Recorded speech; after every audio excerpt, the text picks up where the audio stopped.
Guys, मैं लेकर चला आया हूँ एक और नई रिएक्शन वीडियो जो कि है Bangladesh is warning.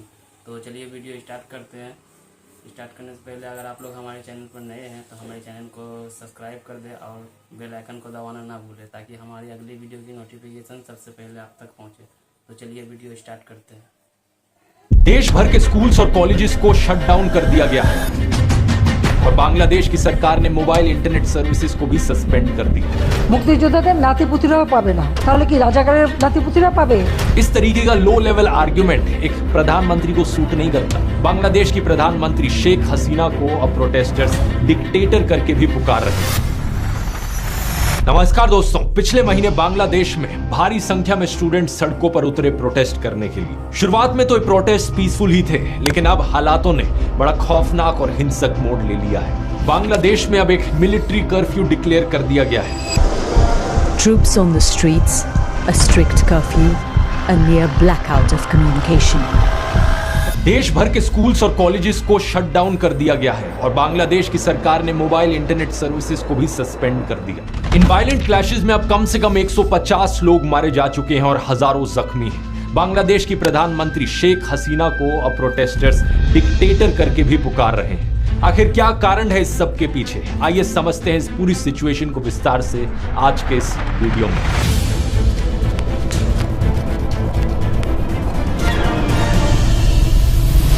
In protest के पीछे सीधा कारण है दोस्तों रिजर्वेशन। बांग्लादेश का यूथ प्रोटेस्ट कर रहा है इनकी सरकार के कोटा सिस्टम के खिलाफ। वो कोटा सिस्टम जिसके अनुसार 56% नौकरियां बांग्लादेश के पब्लिक सेक्टर में रिजर्व्ड हैं अलग अलग सेक्शंस ऑफ सोसाइटी के लिए। इसका मतलब सिर्फ 44% ऐसी नौकरियां हैं जहां पर मेरिट के बेसिस पर नौकरी मिल सकती है। ये सिस्टम इंडिया से काफी अलग है क्योंकि यहां पर मेजॉरिटी रिजर्वेशन कास्ट के बेसिस पर नहीं बल्कि फ्रीडम फाइटर के बेसिस पर हो रही है। इसे बेहतर समझने के लिए हमें थोड़ा बांग्लादेश की हिस्ट्री में जाना होगा। आजादी मिलने से पहले जैसा कि आप जानते ही होंगे, बांग्लादेश पाकिस्तान का एक हिस्सा हुआ करता था। उस वक्त इसे ईस्ट पाकिस्तान करके बुलाया जाता था और आज के दिन के पाकिस्तान को वेस्ट पाकिस्तान कहा जाता था। उस जमाने में ईस्ट पाकिस्तान के खिलाफ सोशल डिस्क्रिमिनेशन हुई। मेजॉरिटी लोग यहाँ पर बंगाली बोलते थे और 10% से भी कम ऐसे लोग थे जो उर्दू भाषा में बात किया करते थे, लेकिन फिर भी वेस्ट पाकिस्तान ने उर्दू भाषा को इंपोज किया ईस्ट पाकिस्तान पर। इसके अलावा इकोनॉमिक डिस्क्रिमिनेशन हुई। देश के 59% एक्सपोर्ट्स ईस्ट पाकिस्तान से आते थे, लेकिन सिर्फ 25% इंडस्ट्रियल इन्वेस्टमेंट्स ईस्ट पाकिस्तान के पास जाती थी। नवंबर 1970 में जब भोला साइक्लोन आया, एस्टिमेटेड 3 लाख लोग मारे गए ईस्ट पाकिस्तान में। One of the deadliest tropical cyclones पिछली सेंचुरी का। World in 1970, a massive storm swept into the Bay of Bengal, drowning 500,000 people. It was one of the worst natural disasters anywhere. लेकिन waste Pakistan ने कोई ज्यादा effort नहीं किया relief provide करने में यहाँ के लोगों को। और इतना ही नहीं, पॉलिटिकल डिस्क्रिमिनेशन भी हुई। साल 1970 की इलेक्शंस में ईस्ट पाकिस्तान के पास 162 सीट्स थी, वेस्ट पाकिस्तान में 138 सीट्स थी। वेस्ट पाकिस्तान में लोगों ने अलग अलग पॉलिटिकल पार्टीज के लिए वोट किया, लेकिन ईस्ट पाकिस्तान में ओवरवेलमिंग मेजॉरिटी वोट्स गए सिर्फ अवामी लीग पार्टी को, जिसे लीड किया जा रहा था शेख मुजीबुर रहमान के द्वारा। इस इलेक्शन रिजल्ट का नतीजा यह होता कि अवामी लीग दोनों ईस्ट और वेस्ट पाकिस्तान पर गवर्न करती, लेकिन वेस्ट पाकिस्तान की जो मिलिट्री थी वो बिल्कुल ये नहीं चाहती थी। उस समय के पाकिस्तान मिलिट्री के commander in chief Yahya Khan ने इस इलेक्शन रिजल्ट को एक्सेप्ट करने से ही मना कर दिया। ईस्ट पाकिस्तान पर मार्शल लॉ इंपोज किया गया और रिस्पांस में शेख मुजीबुर रहमान ने एक सिविल डिसओबीडियंस मूवमेंट करी प्रोटेस्ट के तौर पर। इसी समय वेस्ट पाकिस्तान की मिलिट्री ने बड़े भारी स्केल पर अत्याचार किए ईस्ट पाकिस्तान के लोगों के खिलाफ। शेख मुजीबुर रहमान को अरेस्ट किया गया और लाखों लोगों को मारा गया। एक जेनोसाइड हुआ ईस्ट पाकिस्तान में। करीब 1 करोड़ लोगों को रेफ्यूज लेनी पड़ी इंडिया में। अप्रोक्सीमेटली 50% पॉपुलेशन ईस्ट पाकिस्तान की इंटरनली डिस्प्लेस हो गई इसकी वजह से। इसी के बाद ही था कि 1971 की बांग्लादेश लिबरेशन वॉर हमें देखने को मिली। ये वही वॉर थी जहां पर इंडिया ने मदद करी और बांग्लादेश को आजादी दिलाई under the prime ministership of Indira Gandhi. Mujibur Rahman, the leader of East Pakistan, declared the region an independent republic, which he said will be called Bangladesh, the land of the Bengalis. East Pakistan में जिन लोगों ने आजादी की ये लड़ाई लड़ी, जिसकी वजह से बांग्लादेश एक आजाद देश बना, ये फ्रीडम फाइटर्स हुए। यही फ्रीडम फाइटर्स आज की सिचुएशन में रेलेवेंट हैं इस कोटा सिस्टम की वजह से, क्योंकि दोस्तों बांग्लादेश के इस कोटा सिस्टम में 30% जॉब्स को रिजर्व किया गया है फ्रीडम फाइटर्स के डिसेंडेंट्स के लिए।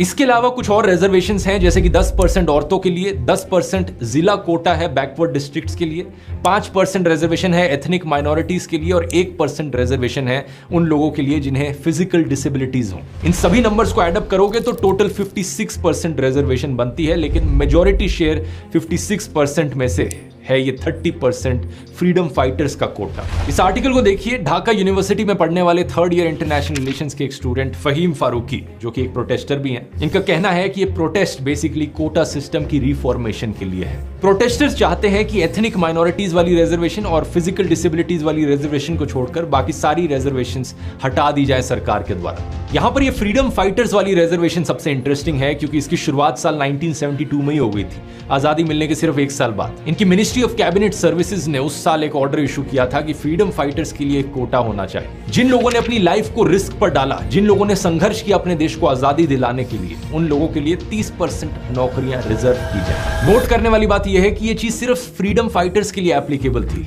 बाद में जाकर 1997 में इस कोटा को एक्सटेंड कर दिया गया कि फ्रीडम फाइटर्स के बच्चों के लिए भी ये रिजर्वेशन दी जाए, और 2010 में फिर कहा गया कि उनके बच्चों के लिए भी ये रिजर्वेशन दी जाए। हालांकि एग्जैक्ट कोटा बाकी और कैटेगरीज के लिए चेंज होता रहा ओवर द इयर्स, लेकिन इन द एंड यही हुआ कि टोटल परसेंटेज 56% तक पहुंच गई। 2010 के इस ग्रैंड चिल्ड्रन वाले फैसले के बाद 2012-13 में एक बड़ी मूवमेंट भी हुई थी बांग्लादेश में इस कोटा सिस्टम के खिलाफ। इंडिया में जैसे यूपीएससी है, यूनियन पब्लिक सर्विस कमीशन का एग्जाम, ऐसे ही बांग्लादेश में है बीपीएससी का exam, Bangladesh public service commission. करीब 4 लाख ग्रेजुएट्स हर साल 3000 सिविल सर्विस जॉब्स के लिए कंपीट करते हैं बांग्लादेश में। काफी खराब हालत है और नौकरियों की सख्त कमी है।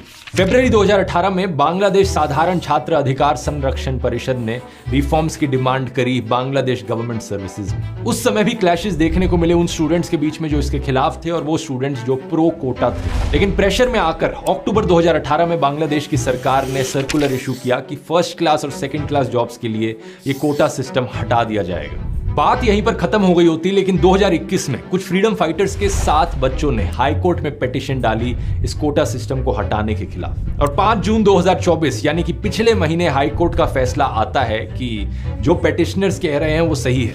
सरकारी सर्कुलर को इलीगल डिक्लेयर कर दिया जाता है और कोटा सिस्टम को वापस इंट्रोड्यूस कर दिया जाता है। यही कारण था कि पूरे देश भर में प्रोटेस्ट फिर से जाग उठते हैं।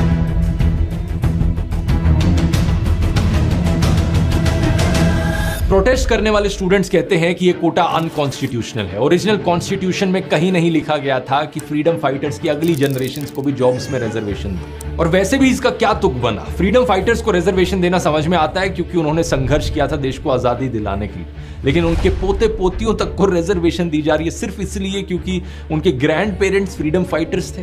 लेकिन बात सिर्फ यहां खत्म नहीं होती, इस रिजर्वेशन में करप्शन के भी आरोप लगे हैं। एक्चुअली में ये कौन डिसाइड करेगा कि कौन फ्रीडम फाइटर है और कौन फ्रीडम फाइटर नहीं है? सरकार ने ये रिस्पॉन्सिबिलिटी खुद को दी कि सरकार डिसाइड करेगी कि कौन फ्रीडम फाइटर होगा। पिछले 15 सालों से बांग्लादेश में रूलिंग पार्टी रही है आवामी लीग और प्राइम मिनिस्टर रही है शेख हसीना। ये वही पॉलिटिकल पार्टी है जिसने संघर्ष किया था बांग्लादेश को आजादी दिलाने में भी। प्रोटेस्टर्स का कहना है कि ये फ्रीडम फाइटर का रिजर्वेशन आवामी लीग के लोगों को डिस्प्रपोर्शनेटली ज्यादा बेनिफिट देता है। फ्रीडम फाइटर्स की लिस्ट में जिन लोगों का नाम इंक्लूड किया गया है उन नामों को लेकर कम से कम 60,000 ऑब्जेक्शंस उठी हैं और इन ऑब्जेक्शंस को सरकार के द्वारा रिजॉल्व नहीं किया गया है। 10 जुलाई को यह बात सुप्रीम कोर्ट तक पहुंचती है और सरकार हाई कोर्ट के फैसले के खिलाफ सुप्रीम कोर्ट में जाती है अपील करने। सुप्रीम कोर्ट हाई कोर्ट के फैसले पर रोक लगा देता है, लेकिन प्रोटेस्ट रुकते नहीं है। स्टूडेंट्स और टीचर्स के अलावा बांग्लादेश की ऑपोजिशन पार्टीज भी इसमें जुट जाती हैं, जैसे कि बांग्लादेश नेशनलिस्ट पार्टी। प्रोटेस्टर्स को कन्फ्रंट करने के लिए 7,000 से ज्यादा पैरामिलिट्री के ट्रूप्स बुलाए जाते हैं। पुलिस यहां पर टीयर गैस, रबर बुलेट्स और साउंड ग्रेनेड्स का इस्तेमाल करती है। यूनाइटेड नेशंस के सेक्रेटरी जनरल की तरफ से भी स्टेटमेंट आती है कि सरकार डेमोन्स्ट्रेटर्स के खिलाफ कोई भी थ्रेट और वायलेंस ना इस्तेमाल करे। इसके अलावा प्रोटेस्टर्स और बांग्लादेश छात्र लीग के बीच में भी क्लैश देखने को मिलता है, जो कि स्टूडेंट विंग है आवामी लीग पार्टी का। दोनों साइड्स एक दूसरे को ब्लेम करती हैं। सरकार के लॉ मिनिस्टर कहते हैं कि सरकार प्रोटेस्टर्स के साथ बातचीत करने के लिए तैयार है। ये कहा जाता है कि सुप्रीम कोर्ट में एक अर्ली हियरिंग की कोशिश करी जा रही है ताकि जल्द से जल्द फैसला आए। ढाका यूनिवर्सिटी के बाहर स्टूडेंट्स नारे लगाते हैं कि हम अपने भाइयों का खून बर्बाद नहीं जाने देंगे। सरकार प्रेशर में आकर एक जुडिशियल प्रोब कमेटी की भी फॉर्मेशन करती है वायलेंस के इंसिडेंट्स को इन्वेस्टिगेट करने के लिए। आवामी लीग के जनरल सेक्रेटरी कहते हैं कि सरकार कोटाज में इंटरफेयर नहीं करेगी, सुप्रीम कोर्ट के डिसीजन का इंतजार किया जाए। लेकिन प्रोटेस्टर्स का जो मेन ग्रुप था, स्टूडेंट्स अगेंस्ट डिस्क्रिमिनेशन, वो अपनी सरकार के इंटेंशंस पर डाउट करता है। उनका कहना है कि प्राइम मिनिस्टर ने एक शब्द तक नहीं बोला उन मर्डर्स पर जो उनके पार्टी के एक्टिविस्ट ने किए। इस तनावपूर्ण स्थिति के बीच प्राइम मिनिस्टर शेख हसीना की तरफ से भी बड़े इररिस्पॉन्सिबल रिमार्क्स आते हैं। वो बातों को ट्विस्ट करके कहती हैं कि प्रोटेस्टर्स को इतनी नफरत क्यों है फ्रीडम फाइटर्स से। अगर फ्रीडम फाइटर्स के ग्रैंड चिल्ड्रन को रिजर्वेशन के बेनिफिट्स नहीं मिलेंगे तो क्या रजाकार्स के ग्रैंड चिल्ड्रन को बेनिफिट्स दिए जाएंगे? सिर्फ प्राइम मिनिस्टर शेख हसीना ही नहीं बल्कि इनके social welfare minister Dipu Moni और state minister of information and broadcasting Mohammad Ali Arafat की तरफ से भी सिमिलर स्टेटमेंट्स दी जाती हैं रजाकार को लेकर। आखिर क्या है ये रजाकार? रजाकार दोस्तों एक पर्शियन शब्द है जिसका मतलब होता है वॉलंटियर या हेल्पर। लेकिन 1971 की वॉर में रजाकार वाहिनी एक पैरामिलिट्री ग्रुप था जो एक्चुअली में वेस्ट पाकिस्तान की आर्मी को सपोर्ट कर रहा था। दूसरी तरफ मुक्ति वाहिनी था जो बांग्लादेश की आजादी के लिए फाइट कर रहा था। इस रजाकार वाहिनी में करीब 50,000 लोग थे जिन्होंने वेस्ट पाकिस्तान की आर्मी को सपोर्ट किया और ईस्ट पाकिस्तान के लोगों पर हो रहे अत्याचारों को इनकरेज किया या उसमें भाग लिया। 1973 में जब शेख मुजीबुर रहमान की सरकार बनी तो उन्होंने international crimes tribunal act introduce किया इन्हीं रजाकार लोगों को ढूंढने के लिए और पनिश करने के लिए। एंथ्रोपोलॉजिस्ट नयनिका मुखर्जी नोट करती हैं कि करीब 37,000 रजाकार्स को आइडेंटिफाई किया गया।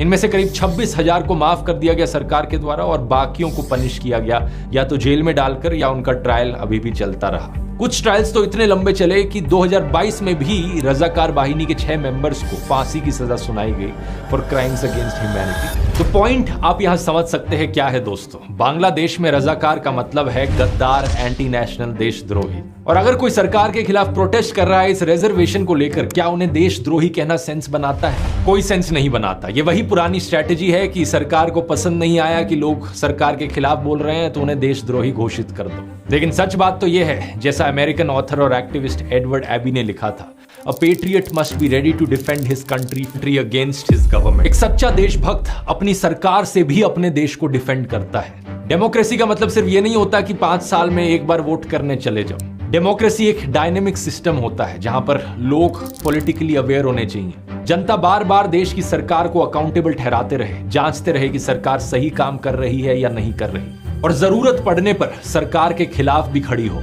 प्रधानमंत्री शेख हसीना का ये कमेंट प्रोटेस्टर्स पर एक क्लियर कट एग्जांपल है स्ट्रॉ मैन फैलेसी का। इसका मतलब है कि आप दूसरे की आर्ग्यूमेंट को गलत तरीके से प्रेजेंट कर रहे हो और उसे तोड़ मरोड़ के पेश कर रहे हो। अगर प्रोटेस्टर्स कहते हैं कि वो उस रिजर्वेशन के खिलाफ है जो फ्रीडम फाइटर्स के पोते पोतियों को मिलने लग रही है, तो इसका मतलब ये कैसे हो गया कि वो फ्रीडम फाइटर्स को डिसरिस्पेक्ट कर रहे हैं? जब प्रधानमंत्री शेख हसीना की सरकार ने खुद इस रिजर्वेशन को हटाया था 2018 में, तो क्या वो भी फ्रीडम फाइटर्स को डिसरिस्पेक्ट कर रही थी? इस तरीके का लो लेवल आर्ग्यूमेंट एक प्रधानमंत्री को सूट नहीं करता। मैं रिक्वेस्ट करूंगा प्राइम मिनिस्टर शेख हसीना से, थोड़ी मर्यादा रखिए। प्रोटेस्टर्स की डिमांड कोई अनरीजनेबल नहीं है। लेकिन अब इस मुद्दे पर दोस्तों हमारे इंडिया के गोदी पत्रकारों की भी जरा नॉनसेंस सुनिए। सुधीर चौधरी ने आज तक टीवी चैनल के प्रोग्राम में स्टूडेंट्स के इन प्रोटेस्ट को फॉरेन फंडेड बता दिया। हवा हवा में बातें करते हुए कहा कि इसके पीछे अमेरिका और बाकी पश्चिम देशों का हाथ है। अमेरिका जैसे जो देश हैं वो पीछे से रिमोट कंट्रोल से इन दंगों को भड़काते रहते हैं, क्योंकि जो पश्चिमी बड़े बड़े जो देश हैं अमेरिका जैसे, वो उन देशों के विपक्षी दलों के साथ मिल जाते हैं। एक इंफोग्राफिक में लिखा कि विकासशील जिलों के निवासियों के लिए 10% आरक्षण। विकासशील का मतलब होता है जो विकास की तरफ बढ़ रहा हो, यानी डेवलपिंग, जबकि बांग्लादेश ने 10% कोटा पिछड़े जिलों के निवासियों के लिए दिया है। और इसके बाद सुधीर कहते हैं कि वेस्ट बंगाल के कुछ स्टूडेंट्स इन प्रोटेस्ट का समर्थन कर रहे हैं और यही स्टूडेंट्स अपने देश में आरक्षण की मांग करते हैं। ये कैसे हो सकता है? एक और चौंकाने वाली खबर यह है कि बांग्लादेश में हो रहे इस आंदोलन के समर्थन में पश्चिम बंगाल में भी अब विरोध प्रदर्शन हो रहे हैं। वामपंथी दलों के जो छात्र भारत में सरकारी नौकरियों में आरक्षण चाहते हैं, वो बांग्लादेश के उन दंगों का समर्थन कर रहे हैं जो सरकारी नौकरियों में आरक्षण खत्म करने के लिए चल रहे हैं। इतना बड़ा विरोधाभास मुझे समझ नहीं आता कि सुधीर चौधरी जैसे सो कॉल्ड पत्रकारों की रीजनिंग पावर सही में इतनी कमजोर है या फिर ये जानबूझकर जनता को बहकाते हैं। पहले खुद अपने प्रोग्राम में बताते हैं कि भारत में जो आरक्षण है वो कास्ट के आधार पर है, जबकि बांग्लादेश में दूसरे क्राइटेरिया के आधार पर आरक्षण है। वहां पर कोई जाति का आरक्षण नहीं है, धर्म का आरक्षण नहीं है, यह आरक्षण अलग किस्म का है। तो फिर ये कंपैरिजन करने का क्या सेंस बना? इंडिया में रिजर्वेशन मिलती है सो कॉल्ड लोअर कास्ट लोगों को जिनके खिलाफ हिस्टोरिकल डिस्क्रिमिनेशन हुआ है, लेकिन सिर्फ हिस्टोरिकली नहीं बल्कि आज के दिन भी हमें कास्ट एट्रोसिटीज देखने को मिल रही हैं। राजस्थान में जितेंद्र पाल मेघवाल नाम के एक दलित को सिर्फ इसलिए मार दिया गया क्योंकि उन्होंने मूंछ रख ली थी। आज तक की ही वेबसाइट पर यह न्यूज आर्टिकल देखिए। गुजरात में दलित दूल्हे को घोड़ी नहीं चढ़ने दिया, बारातियों के पगड़ी बांधने पर किया पथराव। 8 साल के बच्चे ने पानी की बाल्टी को हाथ लगा दिया तो उसे पीट दिया गया। और कहां हुई ये चीज? स्कूल में। सिख धर्म तो इगैलिटेरियनिज्म की प्रिंसिपल्स पर शुरू हुआ, यानी कि सब बराबर हैं, जातिवाद खत्म करो। लेकिन आज पंजाब में दलित सिखों के लिए अलग गुरुद्वारे देखे जा सकते हैं। और प्रिविलेज ब्लाइंडनेस में डूबे हुए गोदी पत्रकारों के हिसाब से तो जातिवाद है ही नहीं देश में। इनके हिसाब से तो आरक्षण जैसे पॉजिटिव अफर्मेटिव एक्शन की कोई जरूरत ही नहीं है, सब चंगा सी।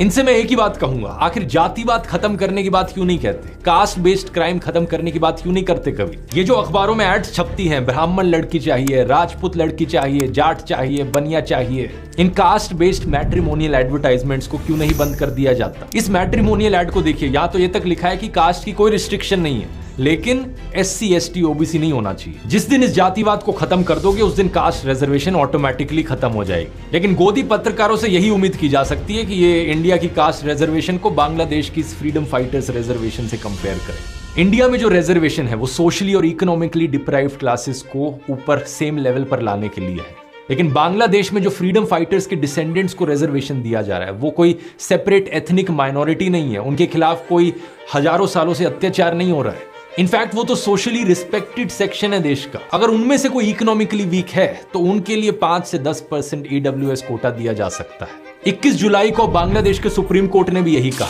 कि फ्रीडम फाइटर्स के इस डिसेंडेंट्स कोटा को कम करके सिर्फ 5% तक कर दिया जाए और बाकी एथनिक माइनॉरिटीज, ट्रांसजेंडर्स और डिसेबल्ड लोगों का जो कोटा है उसे 2% कर दिया जाए, तो टोटल 7% रिजर्वेशन ही हो। अब मेरा पर्सनली मानना है दोस्तों, बांग्लादेश में जो प्रोटेस्ट उठे इनके रिजर्वेशन के खिलाफ, ये सिर्फ एक सिम्टम है। असली बीमारी जो यहाँ पर है वो है अनएम्प्लॉयमेंट की। और इंडिया जैसे ही बांग्लादेश में भी बेरोजगारी एक बहुत बड़ी प्रॉब्लम बन चुकी है। पब्लिक एडमिनिस्ट्रेशन मिनिस्टर फराद हुसैन ने बताया पार्लियामेंट को फरवरी में कि 5 लाख से ज्यादा पोस्ट वेकेंट थी इनके देश में। अगर इन्हें फिलअप भी किया जाए तो भी काफी नहीं होगा। बांग्लादेश ब्यूरो ऑफ स्टैटिस्टिक्स का डेटा बताता है कि 18 से 19 लाख यंग लोग हर साल जॉब मार्केट को ज्वाइन करते हैं। 17 करोड़ लोगों का देश है, उसमें से जो वर्किंग पॉपुलेशन है वो करीब 2/3 है, यानी 11 करोड़ के आसपास। इन 11 करोड़ लोगों में से 3 करोड़ लोग अनएम्प्लॉयड हैं। बांग्लादेश में इकोनॉमी की भी हालत काफी खराब चल रही है। कंट्री के जो फॉरेन एक्सचेंज रिजर्व्स हैं वो बहुत लो हैं। 2022 में बांग्लादेश ने इंटरनेशनल मॉनेटरी फंड से मदद मांगी थी अपने फॉरेन एक्सचेंज रिजर्व्स को रीबिल्ड करने के लिए।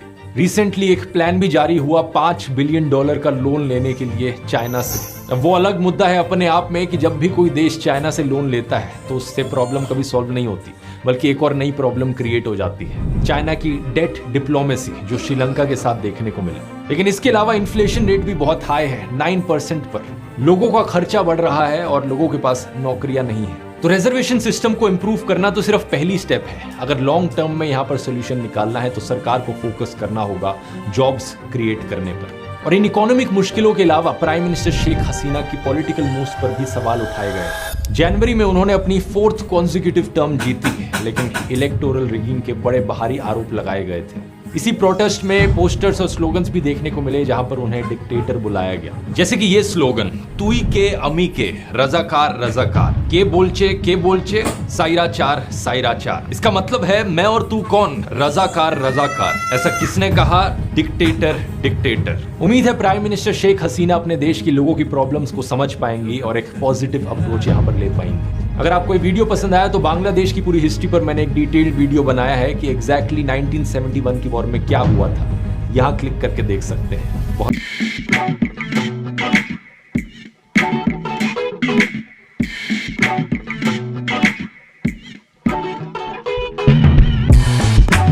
हेलो गाइस, आप लोगों को कैसा लगा हमें जरूर कमेंट सेक्शन में बताएं, ताकि हम इसके और एक नई वीडियो लेकर चले आए।